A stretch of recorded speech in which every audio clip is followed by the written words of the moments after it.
आज आपल्या महाराष्ट्राचं दैवत गोरगरिबांचं कष्टकऱ्यांचं पांडुरंगाचा आशीर्वाद घेऊन या जिल्ह्यातील सर्वसामान्य गोरगरीब शेतकऱ्याला न्याय देण्यासाठी आणि या वाखरी गटातील जिल्हा परिषद गटातील जी रांजलेला गांजलेला ज्याला आत्तापर्यंत न्याय मिळाला नाही त्या मतदारसंघामध्ये या चळवळीच्या माध्यमातून ह्या मोठ्या मोठ्या राजकीय धेंडांनी इलेक्शन आलं की पैसे टाकून त्यांचा स्वाभिमान खरेदी करून घ्यायचा आणि परत मात्र 5 वर्ष त्यांच्याकडे बघायचं नाही, ह्याला कुठंतर वाचा फोडायची आहे आणि इथल्या गोरगरीब मजूर दीन दलित ह्या सगळ्यांना न्याय द्यायची भूमिका घेतली म्हणून आज अर्ज भरून आता पांडुरंगाचा आशीर्वाद घेतला आणि आजपासूनच प्रचाराला चालू करणार आहे.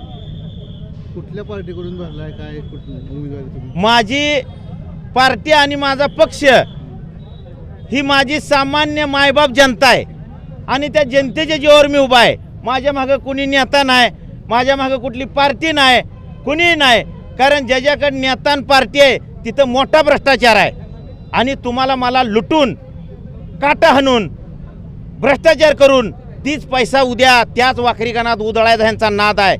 पण तुमच्या माध्यमातून मी आव्हान करतो या हे आपलंच आहे, सगळं घ्या, सगळं करा, पण तुमच्याच गरीब भावाला साथ द्या, गरीब बहिणीला आईला तुमच्या साथ द्या आणि खऱ्या अर्थानं तुमचा वाखरी गण ही एक या जिल्ह्याला क्रांती घडवून देणारा गण आहे.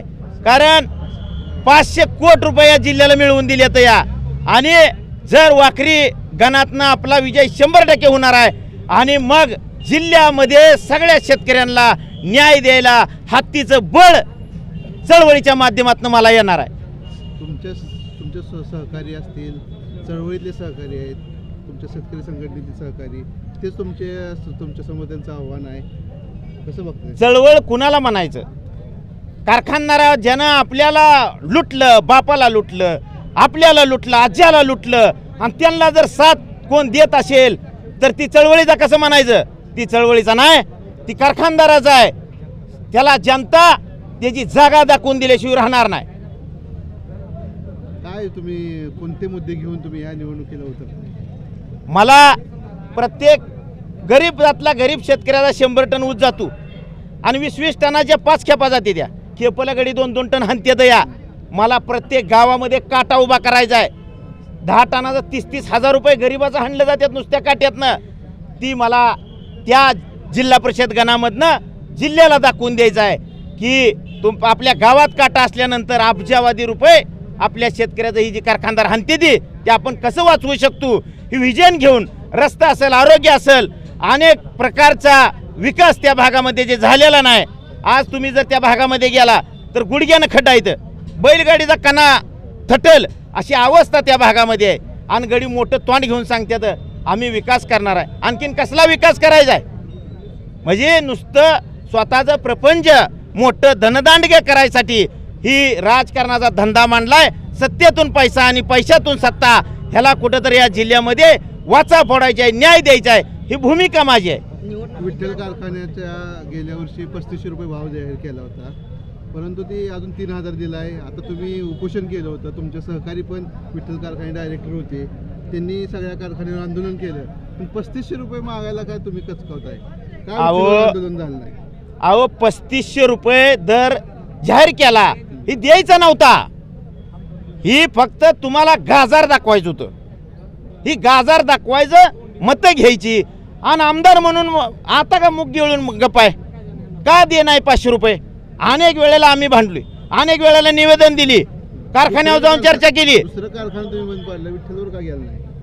नाही, विठ्ठल सुद्धा बंद पाडायचा. तानाजी बागल तुमचे सहकारी होते तुमच्या आंदोलनात, ते संचालक होतं, सचिन पाटील संचालक होतं, तुम्ही दुसऱ्या कारखान्यावर जाऊन उड्या टाकल्या, गावाने बंद काढल्या.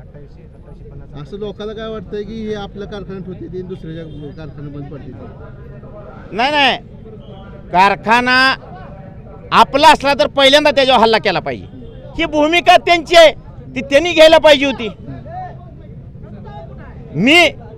मी सगळ्या कारखानदाराच्या विरोधात आहे आणि मी एकमेव चळवळीतला माणूस आहे जिल्ह्यामध्ये की मी भूमिका स्पष्ट केली आहे, मी मरेपर्यंत कारखानदाराबरोबर जाणार नाही. मी शेतकरी म्हणून इलेक्शन येतील, इलेक्शन जातील, पण अंतिम ध्येय काय असेल तर माझा सामान्य शेतकरी, शेतमजूर, दीनदलित, गोरगरीब ह्यांना बरोबर घेऊन समाजकारणाने राजकारण करायचं, एवढंच माझ्या इथून पुढं कायमस्वरूपी डोक्यात आहे. शेतकरी संघटनेच्या नावावर अनेकांनी घरं भरली, अनेकांनी गाड्या घोडं काय काय, जनता त्यांना त्यांची जागा दाखवून दिली की. हा? ज्यांनी जर गोरगरीब जनतेला भुलवून जर स्वतःची घरं भरली असेल चळवळीच्या नावाखाली, तर 100% जनता त्यांना त्यांची जागा दाखवून दिल्याशिवाय राहणार नाही. कारण घरबिहिती बरोबर बाहेर काढत असते ती जनता, हुशार आहे. अनेक तुम्ही जिल्ह्यातलं निकाल बघितला असत्यालं, जिल्ह्यातलं जिथं जिथं राजकारणाच्या या माध्यमातून जिथं जिथं इलेक्शन झालं तिथं तिथं बघितलं लोकांनी ज्याची त्याची जागा दाखव. लोक फार हुशार आहेत, लोकांना कळतंय खरं तळमळीचा कोण आहे आणि नाटक कोण करतो या हे कळतंय लोकांना. लोक आता हुशार झालीत. मतदारांना काय आव्हान करा? मतदारांना मी एवढंच आव्हान करेल की माझा विजय मतदारांचा विजय, म्हणजे सामान्याचा विजय. सामान्य माणसाला जर न्याय मिळाला, सामान्य माणूस राजकारणाकडे येईन आहे, चांगली माणसं राजकारणाकडे येईन आहे ती, आणि चांगली इकडे बी उभा राहणारा बाद, इकडे बी उभा राहणारा जर लुटारू असेल तर दोन्हीतला एक येतो या, कोण तर आला तर लुटतो या.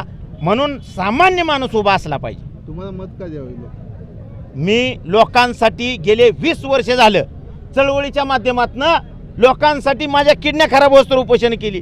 माझ्या अंगावर 35 गुन्हा आहेत, मला 2 वेळा जिल्हाबंदी झाली. मी कोर्टात वाऱ्या घालतो या. कार्बन बँकेसमोर एक कोर्ट होतं, सांगोड रस्त्याखाली एक कोर्ट होतं. मला एक दिवस 2-2 तारखा असतात, तालुका कोर्टात एक, जिल्हा कोर्टात एक. नवीन कोर्ट झालं ती त्याच्या भीती चिरायला लागल्या. मी 20-20 वर्ष झाले हेलपाट घालतो या. आणखीन काय केलं पाहिजे लोकांसाठी? मी जीव सुद्धा द्यायची तयारी आहे माझी लोकांसाठी. म्हणजे मी प्राणपणाला लावलाय. मला उपोषणामध्ये मला आणखीन 1-2 दिवस जर मार्ग निघाला नसता तर माझं काय झालं असतं. म्हणजे हे सगळ्या लोकांनी बघितले.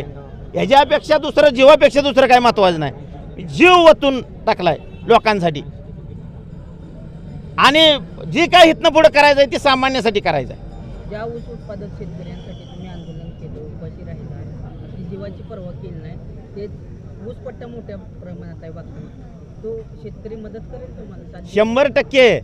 त्यांच्या अंतकरणाला माहीत आहे बँकेत स्लिप भरताना ही 20,000, 50,000, 1 लाख, 2 लाख आगाव आल्यात, ती कुणामुळं आल्यात या ही प्रत्येकाला माहिती आहे.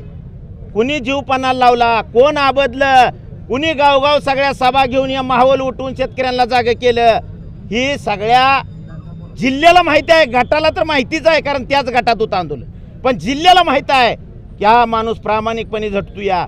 2017ला सुद्धा आपण 9 दिवस उपोषण करून या जनतेला न्याय मिळवून दिला होता.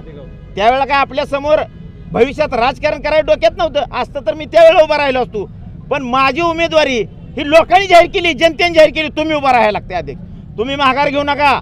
तुम्हाला कोण लालच दाखवल, तुम्हाला दबाव आणल, तुम्हाला कोण काय बी म्हणाल, पैसा नाही काय, आम्ही वर्गण काढू. आम्ही तुमच्या मागे 1 वोट 1 नोट म्हणून उभा राहू, पण तुम्ही उभा राहायला लागते. मला त्या गटातनं एका गावातनं रोज 15-15, 20-20 फोन येतात, म्हणून मी उमेदवारी जाहीर केली. नाहीतर माझ्या डोक्यात सुद्धा नव्हतं लढायचं. तुम्हाला खरं सांगतो, काही जरी झालं तर आता माघार नाही, अजिबात नाही. काही झालं तर माघार नाही. लढणार आणि विजय बी होऊन येणार.